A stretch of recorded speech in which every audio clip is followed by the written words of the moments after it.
क्या बात है शेखर भाई, आज अपने पब्लिक को हाय हेलो भी नहीं कहा, बहुत परेशान लग रहे हो। अरे यार मैं परेशान नहीं हूँ, मैं बहुत नाराज हूँ। देखते नहीं मेरे नाक से धुआं निकल रहा है। धुआं कहाँ है, दिखाई तो नहीं दे रहा है। तुम्हारे लिए यहाँ बैठा रहेगा धुआं, कब का उड़ के ऊपर चला गया। ये देखो फायर अलार्म भी बजना शुरू हो गया। मगर अब नाराज किससे हैं? अर्जुन सिंह, राजेश पायलट, पीएस संगमा, बलराम झागड़ा, अजीत जोगी, इन सबसे मैं बहुत नाराज हूं, क्योंकि ये लोग इतने बड़े नेता होकर भी ऐसी कोई हरकत ही नहीं कर रहे जिस पर मैं जोक सुना सकूं। आखिर में कब तक लालू जी, सोनिया जी, मुलायम जी, जयललिता जी, क्लिंटन जी, मोनिका जी, रबड़ी जी, ममता जी वगैरह पर जोक सुनाता रहूंगा? आखिर मेरी भी कोई लिमिट है यार, पब्लिक बोर नहीं हो जाएगी? ये क्या है? Fax message. Fax message? अरे ये तो अर्जुन सिंह साहब का मैसेज है। लिखा है, शेखर बेटा, मैंने भी पास में नरसिम्हा राव जी को लेटर लिखकर बहुत सारी धमकियां दी हैं और भी बहुत कुछ अचीव किया है। तुम मेरे ऊपर चुटकुले क्यों नहीं सुनाते हो? सॉरी सर, हम इस शो में पुराने चुटकुले नहीं सुनाते, कुछ नया कीजिए तब देखेंगे। यह दूसरा मैसेज है राजेश पायलट साहब का। लिखते हैं, शेखर तुम मेरी तरफ क्यों नहीं ध्यान देते? मैं तो आए दिन बीजेपी के साथ साथ अपने कांग्रेस पार्टी को भी कोसता हूं। अरे पायलट साहब, हम हसरते या सांस नहीं, मूवर्स एंड शेकर्स बनाते हैं। यहां सिर्फ कोसने वोसने से काम नहीं चलेगा। आप लगातार हमारे 10 एपिसोड्स देखिए और अपनी स्टाइल हमारे हिसाब से चेंज कीजिए, तब हम आपको कंसिडर करेंगे। मेरे ख्याल से अब और मैसेजेस पढ़ने की जरूरत नहीं है। मुझे विश्वास है बाकी के नेता लोग भी समझ गए होंगे। Our guest tonight are Durga Jasraj and Apur. But before that, give a big round of applause to Shahrukhi and the Rubber Band.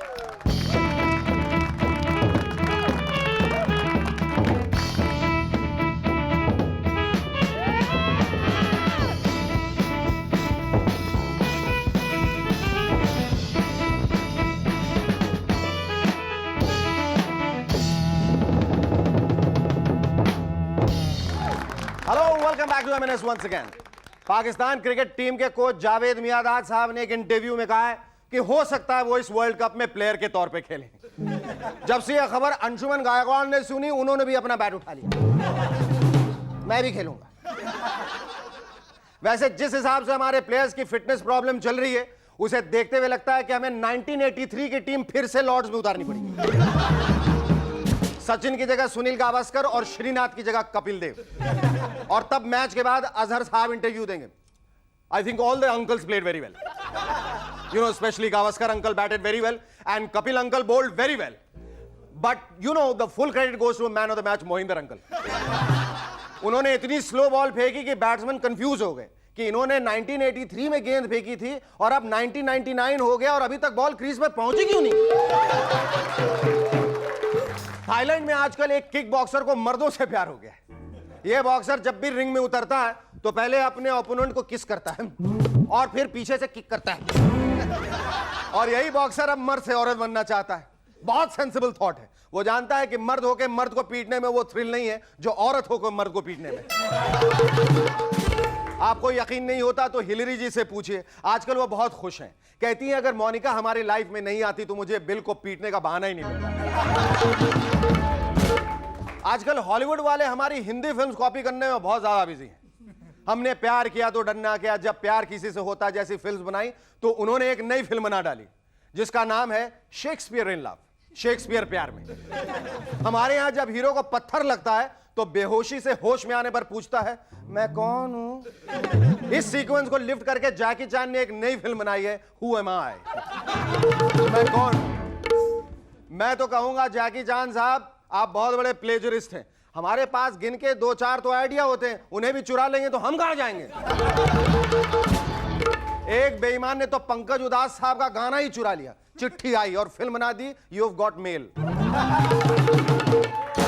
Sachin के फिजिशियंस का कहना है कि उनको बैक इंजरी इसलिए हुई है क्योंकि वो बहुत भारी बैट का इस्तेमाल करते हैं। अब तो आपको मालूम चल गया होगा कि हमारे आधे से ज्यादा लीडर्स अमेरिका क्यों जाते हैं।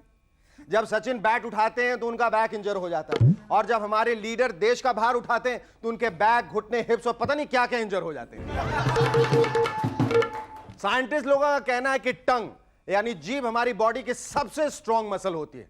मतलब यह कि अगर अगली बार आप किसी स्ट्रीट फाइट में पार्टिसिपेट करें तो अपने मुक्के का इस्तेमाल न करें, बल्कि अपनी जीभ बाहर निकाल के उसे जीभ से मारे।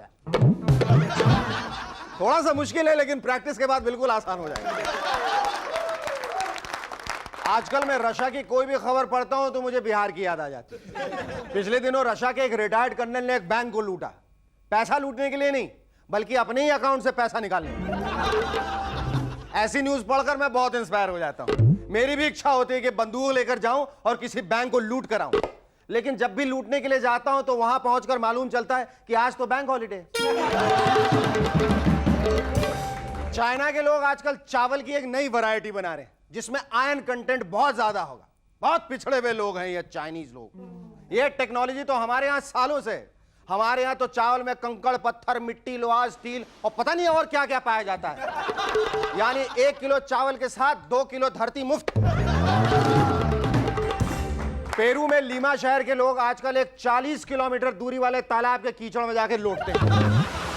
उनका मानना है कि ऐसा करने से उनकी बीमारियां दूर हो जाती। बेटर लोट देन नेवर। लेकिन मैं आप लोगों को विशेष चेतावनी देना चाहता हूं कि इन स्टंट्स को कॉपी करने की हरगिज कोशिश न करें। पता चला आप पड़ोस से किसी तालाब में लौट रहे हैं, बीमारी तो दूर हुई नहीं, अलबत्ता 15-16 नई बीमारियां और लग गई। या फिर कोई धोबी आपको गधा समझ के आपके गले में रस्सी बांध के अपने साथ ही ले गया, आप लौट चले हैं। फिर ना आप घर के रहे ना घाट के। Our first guest on Movers and Shakers tonight is a multi-talented young lady, an actress, a singer, and now recently turned producer-director. Ladies and gentlemen, please welcome Durga Jasraj.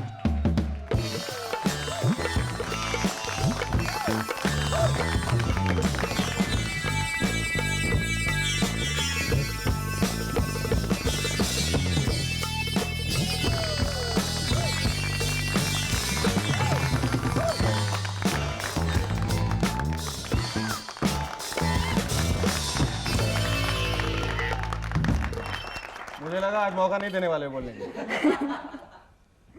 Durga, thank you so much for coming on our show. Thank you so much for inviting me.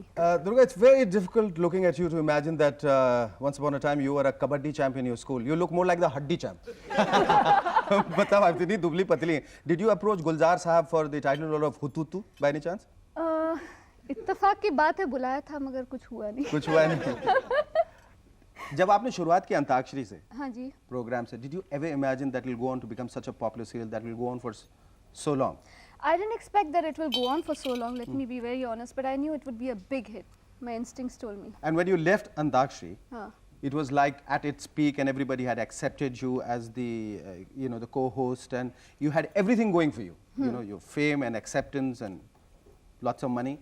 So, but then, what made you desert Antakshari? जब creativity is at its peak, it excites every artist. It's stimulating.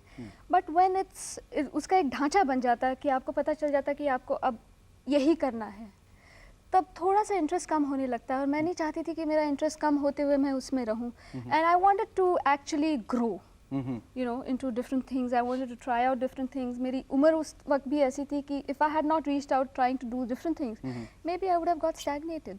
But you are trained in classical singing.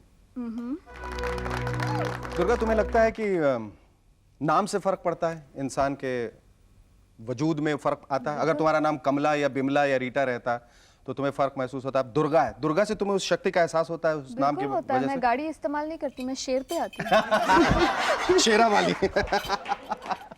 Okay, from singing suddenly you moved on to acting. Chandrakanta and Shapath and all the other serials which you're acting in. Even I even saw you in an episode of Mano Ya Na Mano. बहुत खौफनाक नीली नीली आंखें लगा के. Durga will talk about that after the break. Stay tuned. We're back in a moment to chat some more with Durga Jasraj.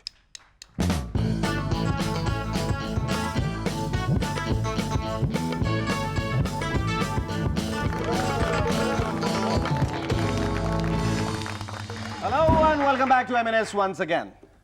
Yeah, we're talking about Chandrakanta. How did that happen to you? It wasn't a deliberate attempt to act, but it was an attempt to find my own identity. Not through Chandrakanta, but through everything and anything that I could do. Through Antakshari, Chandrakanta, whatever, the process was on. So I was trying to find my own identity. I knew one thing for sure, that I didn't want to be in the shadow. And I didn't know how I was going to do that.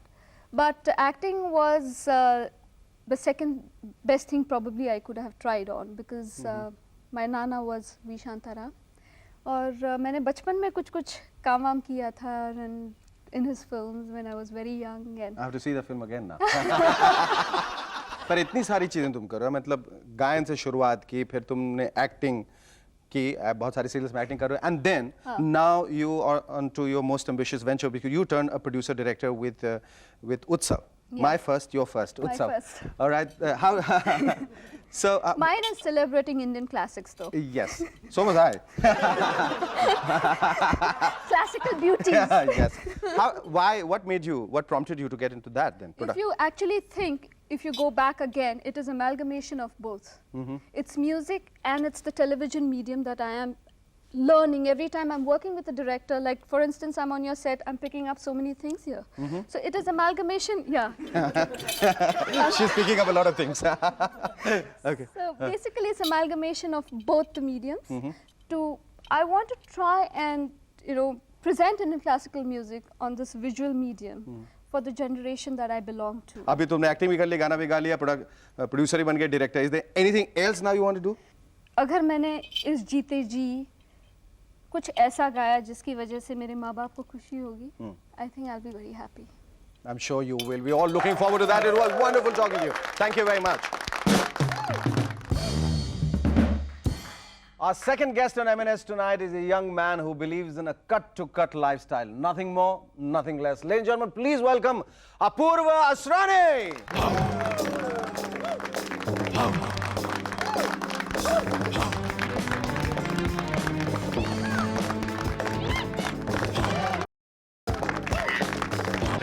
I mean, Satya, normally, you know, editors को एक खास किस्म का तजुर्बा चाहिए मेरे ख्याल से.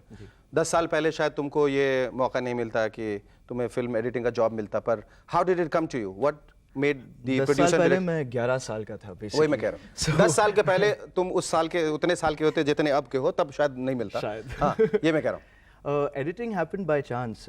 मैं कुछ प्रोमोज बना रहा था कुछ फिल्मों के लिए, जिसमें बॉम्बे बनाई थी, खामोशी बनाई थी, और राम गोपाल वर्मा जी आए थे वहाँ पे. Ramu came to this CMM studio जहाँ पे काम कर रहा था. उन्होंने मुझे ऑफर किया कि डू द प्रोमोज ऑफ दौड़.